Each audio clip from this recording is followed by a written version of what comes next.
Antes de pasar al último periodo, que es de 1880 en adelante, les había advertido que íbamos a hacer otro paréntesis conceptual para poder seguir interpretando el desarrollo de los contenidos de esta unidad. Y es así como vamos a tener que hacer un alto para poder detenernos, fundamentalmente en positivismo, con el objetivo, en primer lugar, de comprender su relación con el normalismo. También les advertí que normalismo era un tema importante en esta unidad y que nos íbamos a detener particularmente en él. Ustedes van a tener también explicaciones específicas sobre la filosofía positivista y sobre su origen en Francia en el siglo XIX con la profesora Glenda. Este pequeño apartado que vamos a hacer ahora tiene que ver con esta relación, normalismo, positivismo y algunas explicaciones que este positivismo va a pretender dar o da sobre las sociedades que les son muy propias, muy interesantes, muy orgánicas, muy útiles a la generación del 80 en su proyecto económico-social. Bien, vamos a comenzar con positivismo. Es una corriente o escuela filosófica que afirma que el único conocimiento auténtico es el conocimiento científico. Este conocimiento solamente puede surgir de las teorías que se alcanzaron a través del método científico. No todo conocimiento va a ser válido. Y aquí la cuestión del método a través del cual se llegó a ese conocimiento es lo que define este carácter científico. Esta corriente surge en Francia a inicios del siglo XIX de la mano de Augusto Comte y se extiende y se desarrolla por el resto de Europa en la segunda mitad del siglo XIX. ¿Qué características tiene este positivismo? Bueno, fundamentalmente una de ellas es defensa de un monismo metodológico. ¿Qué significa esto? Afirma que hay un solo método que es aplicable a todas las ciencias. Y esto tiene que ver con las exigencias básicas que tiene que ver con su relación con la naturaleza, con la observación y con poder comprobar cuáles son esos conocimientos. Se observa, se experimenta y luego se comprueba.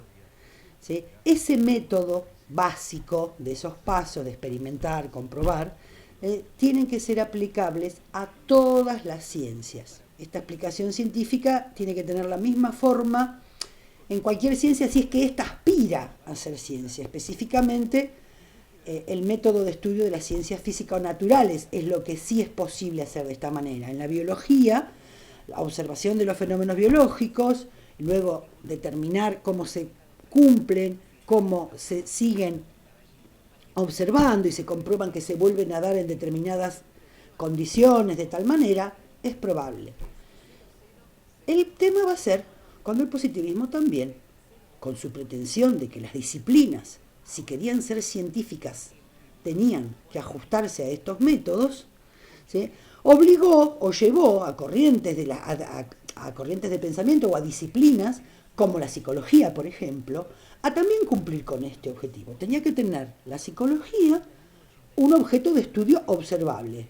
En el hombre, en la psiquis humana, ¿qué es lo observable? La conducta. Tiene que tener métodos de estudio de esa conducta y métodos para comprobar esa conducta. Pues es en este concepto y en este esquema conceptual que se dio origen a las corrientes de la psicología propias de este siglo, como lo fue el conductismo. Hay una conducta, se experimenta sobre esa conducta, como pueden ser los reflejos, ¿sí?, y luego se comprueba que ante determinado estímulo se obtiene una respuesta. Esto que estoy dando son mínimos ejemplos, como para que sea comprensible entre nosotros esta cuestión del positivismo. Bien, el objetivo, ¿sí?, del conocimiento para el positivismo es explicar causalmente los fenómenos por medio de leyes generales y universales, lo que lo lleva a considerar a la razón como un medio para otros fines. Es decir, la razón es una razón instrumental. La razón se utiliza, ¿sí?, para poder indagar y llegar a estas leyes. La forma que tiene de conocer es inductiva, es una observación metódica de fenómenos particulares hasta llegar a la ley general que explica y puede dar cuenta y prevenir luego el comportamiento, ¿sí?, lo que llaman leyes universales. Solamente esto se puede llegar si se ha percibido este objeto de estudio, ¿sí?, objetivamente. Estas son algunas características básicas que tiene este positivismo. El positivismo fue una manera también de legitimar el estudio científico, naturalista, del ser humano, ¿sí?, tanto en su forma individual, como les di el ejemplo de la psicología, como colectivamente, como va a ser el inicio de la sociología. La necesidad de estudiar, ¿sí?, científicamente al ser humano nace debido a la experiencia de lo que fue la Revolución Francesa, que obligó por primera vez a la sociedad y al individuo a ponerlos en el lugar de objeto de estudio, rechazando aquellas interpretaciones metafísicas y religiosas acerca de la sociedad y de los hombres. Bien, ¿qué características tiene el positivismo, por ejemplo, en la historia? En la metodología histórica, esto ya se lo debemos haber nombrado en un primer momento cuando les presentamos las corrientes historiográficas, el positivismo valora fundamentalmente las pruebas documentales, ¿sí?, y le resta validez a las interpretaciones generales o los análisis, porque lo que los trabajos de esta naturaleza positivista entonces suelen tener es una excesiva acumulación documental y escasa síntesis interpretativa. Esto es así porque la historia, para atenerse a los parámetros de exigencia del positivismo, debía definir claramente un objeto de estudio visible, comprobable. Esos objetos de estudio que podía acceder la historia eran los documentos históricos, los monumentos, las pruebas. Entonces, es una historia que se va a basar fundamentalmente en este tipo de documentos, porque son las pruebas, ¿sí?, que le dan la validez, más que a la interpretación. Y va a realizar con ellos una relación de causalidad, va a ir estableciendo causas, consecuencias en el devenir histórico, pero restando, ¿sí?, acá la cuestión interpretativa, las categorías de análisis, va a tener pretensión de disciplina objetiva. Bien, algo acerca del creador, Augusto Comte, ¿sí? Insisto, esto lo van a ver más específicamente con la profesora Glenda, pero necesitamos esta introducción para llegar al normalismo. Augusto Comte formuló a mediados del siglo XIX la idea de la creación de la sociología como ciencia que tiene a la sociedad como su objeto de estudio. Y la sociología sería un conocimiento libre de todas las relaciones con la filosofía y estaría basada en datos empíricos en igual medida que las ciencias naturales.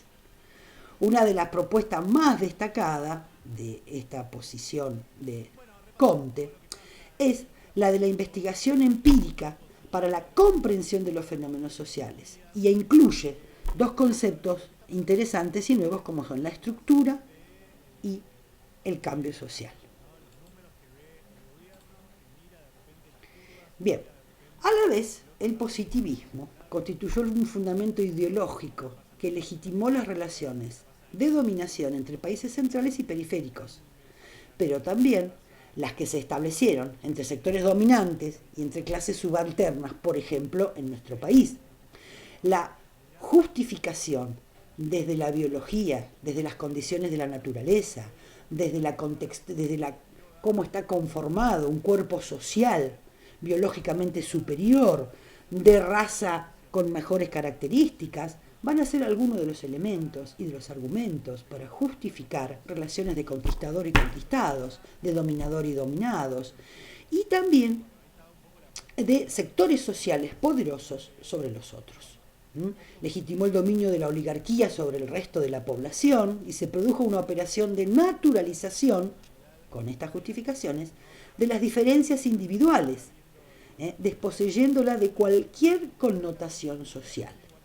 Esta naturalización de justificación científica corren seriamente el riesgo de naturalizar desde la pobreza, la inferioridad social, las relaciones de opresión, porque justificaban desde un discurso que se presentaba y erigía a sí mismo como indiscutible.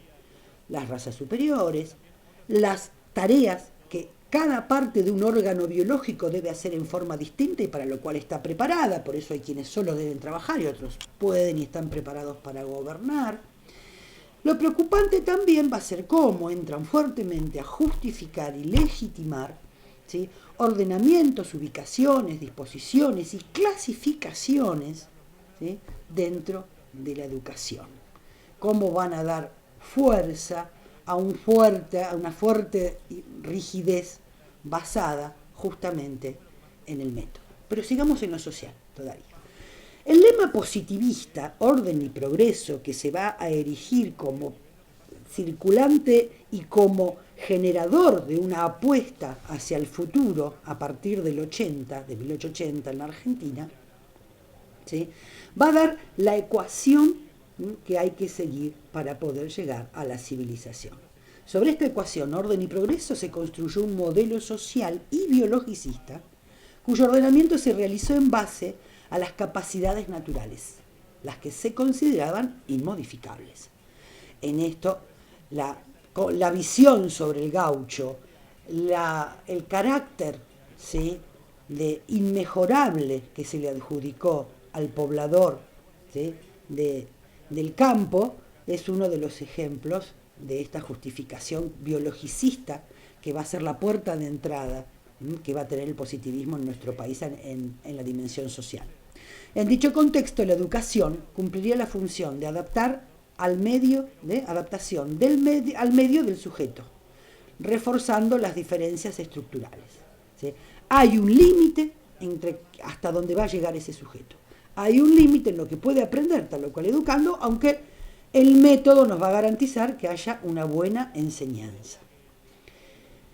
¿Qué va a pasar con esto? Va a haber una fuerte asimilación. Al no haber explicaciones de carácter social, va a haber una fuerte explicación de este fenómeno social basado en la naturaleza, en el origen, en el trabajo, lo que va a terminar justificando las diferencias sociales. El normalismo, que tuvo mucha influencia del positivismo, lo acabamos de ver como resultado de la formación de la creación de la Escuela Normal Nacional de Paraná. Pero es un movimiento pedagógico con características sociológicas y culturales definidas que se conformó luego de la creación de la Escuela Normal Nacional de Paraná, ya sobre fines de siglo, ¿sí? Y las influencias fundamentales que recibió fue el positivismo de Augusto Comte, que lo introdujo el profesor Pedro Scalabrini, eso se los comenté en nuestra clase anterior, y también las doctrinas pedagógicas de Pestalozzi y de Herbart, que introdujo el profesor José María Torres, que fue el segundo director de la Escuela Normal.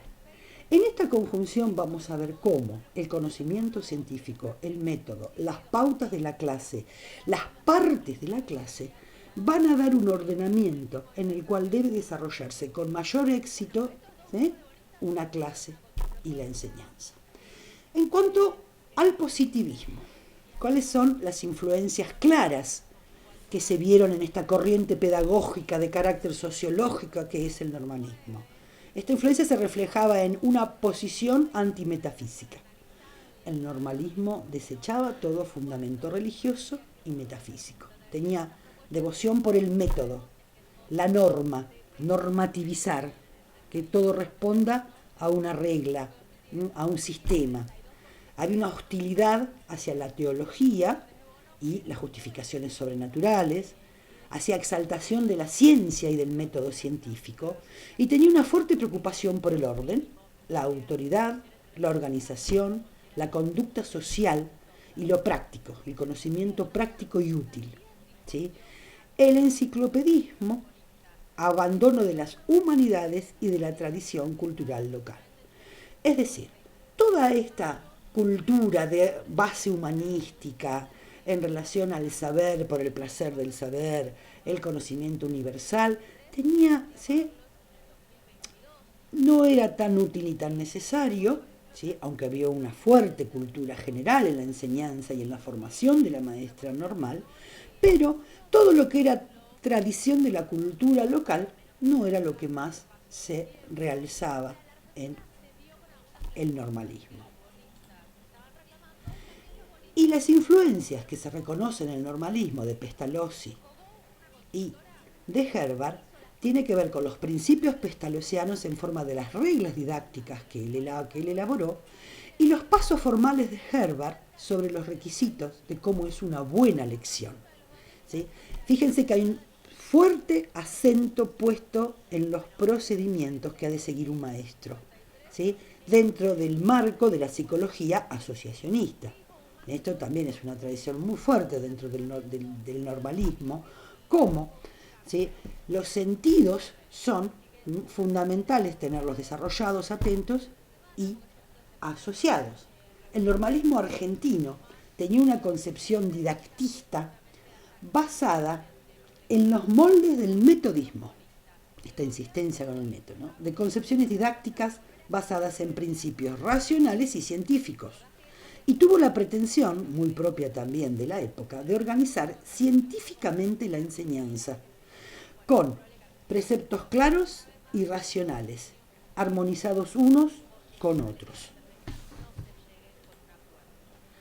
Bien, entonces, la esencia didáctica de esta pedagogía argentina tradicional, como se la considera al normalismo, estaba basada fundamentalmente en dos métodos, el inductivo y el deductivo como sus normas esenciales.